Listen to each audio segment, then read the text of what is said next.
State monitoring સેલની ટીમે સરદારનગર વિસ્તારમાંથી દેશી દારૂ બનાવતી ફેક્ટરી ઝડપી પાડી છે, જેમાં સ્ટેટ મોનિટરિંગ સેલની ટીમે સ્થાનિક પોલીસને ઊંઘતી રાખીને સિલ્વર જૂથની ચાલીમાં દરોડો પાડતા દેશી દારૂ બનાવતી લાઈવ ભઠ્ઠી મળી આવી હતી, જેને પગલે પોલીસે અહીંથી 6 આરોપીઓને ઝડપી લઈ 306 લીટર દેશી દારૂનો જથ્થો કબજે કર્યો છે। ત્યારે એક આરોપીને ભાગેડુ જાહેર કર્યો છે। ત્યારે સ્ટેટ મોનિટરિંગ સેલની ટીમે સરદારનગર વિસ્તારમાંથી ખુલ્લેઆમ ચાલતી દેશી દારૂની ભઠ્ઠી ઝડપી લેતા સ્થાનિક પોલીસ સામે અનેક સવાલો ઊભા થઈ રહ્યા છે।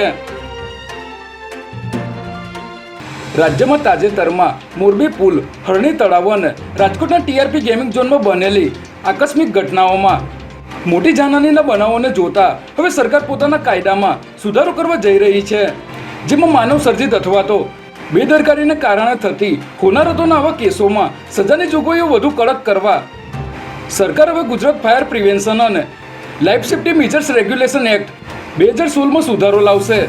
મુખ્યમંત્રી ભૂપેન્દ્ર પટેલ, મુખ્ય સચિવ રાજકુમાર તથા અન્ય ઉચ્ચ અધિકારીઓ વચ્ચે ગાંધીનગરમાં યોજાયેલ બેઠકમાં આ નિર્ણય લેવામાં આવ્યો છે।